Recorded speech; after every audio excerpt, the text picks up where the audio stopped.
നമസ്കാരം, എല്ലാവർക്കും സ്വാഗതം. ഇന്ന് നമ്മുടെ വിഷയം സ്നേഹത്തെക്കുറിച്ചാണ്. ശരിയായ സ്നേഹം എന്താണ് എന്ന് നമുക്ക് പരിശോധിക്കാം. നമ്മുടെ ജീവിതത്തിൽ നമുക്ക് ഇഷ്ടമുള്ള ഒരുപാട് പേരുണ്ട്. അച്ഛൻ, അമ്മ, സഹോദരങ്ങൾ, ഭാര്യ, ഭർത്താവ്, മക്കൾ എന്നിങ്ങനെ. ഈ ഇഷ്ടങ്ങളെല്ലാം നമുക്ക് സന്തോഷവും നൽകുന്നു. നിങ്ങളൊന്ന് ആലോചിച്ചു നോക്കൂ, നമുക്ക് സന്തോഷം നൽകാത്തതായി ഇവരിൽ ആരെങ്കിലും ഉണ്ടോ? ഇല്ലല്ലോ.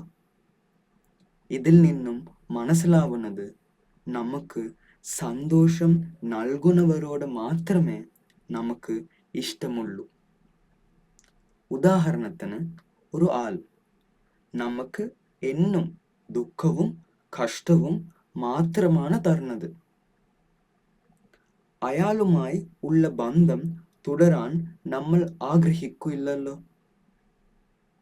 കാരണം നമുക്ക് വേണ്ടത് സന്തോഷമാണ്. ആ സന്തോഷം അയാൾ നിന്ന് കിട്ടുന്നില്ല. ഒരു ബന്ധം നിലനിൽക്കുന്നത് രണ്ടുപേരും മറ്റൊരു ആളുടെ പ്രതീക്ഷയ്ക്കൊത്ത് ജീവിക്കുമ്പോഴാണ്. നമുക്ക് സന്തോഷം കിട്ടുമ്പോഴാണ് നമ്മൾ സന്തോഷം തിരിച്ചു നൽകുന്നത്. ഉദാഹരണത്തിന്, ഒരു കപ്പിൾ കല്യാണം കഴിക്കുന്നതിന് മുന്നേ അവർ അന്യോന്യം സന്തോഷിപ്പിച്ചുകൊണ്ടും തൻ്റെ സ്വഭാവത്തിൻ്റെ ഏറ്റവും നല്ല വശം കാണിച്ചുകൊണ്ടും ജീവിക്കുന്നു. പക്ഷേ കല്യാണത്തിന് ശേഷം അവർ അവരുടെ ഇഷ്ടത്തിന് ജീവിക്കാൻ തുടരുമ്പോൾ അവിടെ പ്രശ്നങ്ങൾ ഉണ്ടാകുന്നു. അത് ആ ബന്ധം തകരാനും കാരണമാകുന്നു. അതേപോലെ തന്നെയാണ് ഫ്രണ്ട്ഷിപ്പ് എന്നതും. യഥാർത്ഥത്തിൽ ഒരു നല്ല ഫ്രണ്ട്ഷിപ്പ് എന്താണ്? ഒരു നല്ല ഫ്രണ്ട്ഷിപ്പ് എന്നത് നമ്മൾ നൽകുന്ന സന്തോഷം നമുക്ക് തിരിച്ചു തരുന്നതും നമ്മുടെ പ്രതീക്ഷയ്ക്കൊത്ത് ജീവിക്കുന്നതുമാണ്.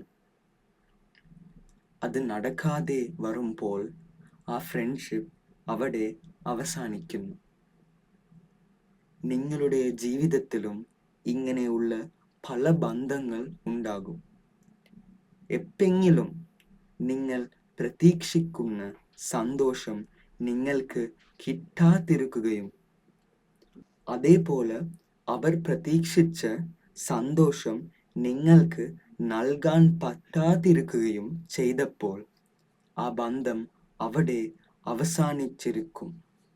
ഇത്തരത്തിൽ ഉള്ള വികാരത്തെ എനിക്ക് സ്നേഹമെന്ന് അംഗീകരിക്കാൻ പറ്റില്ല.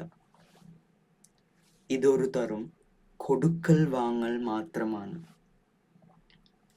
യഥാർത്ഥ സ്നേഹം ഇതൊന്നുമല്ല. അത് വളരെ ശ്രേഷ്ഠമാണ്. ഒരു പക്ഷേ നിങ്ങൾ അറിയുന്ന സ്നേഹം ഇതായിരിക്കണമെന്നില്ല. കാരണം നിങ്ങൾ അറിയുന്ന സ്നേഹം ചിലപ്പോൾ കൂടുകയും ചിലപ്പോൾ കുറയുകയും ചെയ്യുന്നു. അതെങ്ങനെ സാധ്യമാകും? ഉദാഹരണത്തിന്, ഒരു കപ്പിൾ വളരെ നാൾക്കൾക്ക് പിന്നെ കണ്ടുമുട്ടുമ്പോൾ അവരുടെ പ്രതികരണം ദിവസവും കാണുന്നതിൽ നിന്നും വളരെ വ്യത്യസ്തമാണ്. ഇവിടെ അവരുടെ സ്നേഹം കൂടുകയും കുറയുകയും ചെയ്യുന്നു. അതേപോലെ തന്നെ രണ്ട് ഫ്രണ്ട്സ് തമ്മിൽ വഴക്കുണ്ടാക്കുമ്പോൾ അവരുടെ സ്നേഹം അവിടെ കുറയുന്നു.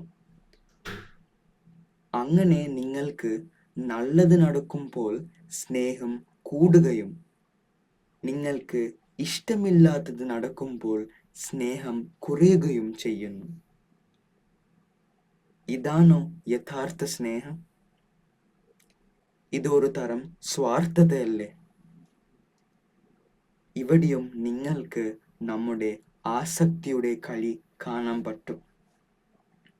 നമ്മൾ മുന്നേ പറഞ്ഞതുപോലെ നമ്മൾ ഒരാളുടെ കൂടെ ഒന്നിച്ച് ജീവിക്കാൻ അതിയായി ആഗ്രഹിച്ച് പിന്നീട് ഒന്നിച്ച് ജീവിക്കുമ്പോൾ നിങ്ങളുടെ സന്തോഷം വളരെ അധികമാകുന്നു. ഇവിടെ ശരിക്കും നിങ്ങൾ വിചാരിക്കുന്ന സന്തോഷം നിങ്ങളുടെ ആസക്തിയിൽ നിന്നും കിട്ടിയ ആശ്വാസം മാത്രമാണ്. പക്ഷേ മനുഷ്യവർഗം ആദ്യം മുതൽ തന്നെ ഇതാണ് സന്തോഷം എന്ന് വിശ്വസിച്ചു. യഥാർത്ഥ സ്നേഹം ഒരിക്കലും കുറയുകയും കൂടുകയും ചെയ്യില്ല. അത് എന്നും ഒരേപോലായിരിക്കും. ഒരാൾ നിന്ന് നമുക്ക് സന്തോഷം കിട്ടിയാലും കിട്ടിയിട്ടില്ലെങ്കിലും നമ്മുടെ സ്നേഹത്തിന് ഒരു മാറ്റം ഉണ്ടാവില്ല. അയാൾ എങ്ങനെയൊക്കെ ആയാലും നിങ്ങൾക്ക് അയാളെ സ്നേഹിക്കാൻ പറ്റും. പൂർണ്ണമായും സന്തോഷവാനായ ഒരാൾക്ക് മാത്രമേ മറ്റൊരാളെ യഥാർത്ഥമായി സ്നേഹിക്കാൻ കഴിയൂ. കാരണം അയാൾ സന്തോഷം പുറം ലോകത്തിൽ നിന്നും തേടുന്നില്ല. അതുകൊണ്ട് നിങ്ങൾ അയാളെ ചീത്ത പറഞ്ഞാലും അഭിനന്ദിച്ചാലും അയാൾക്ക് നിങ്ങളോടുള്ള സ്നേഹത്തിന് ഒരു മാറ്റവും സംഭവിക്കില്ല.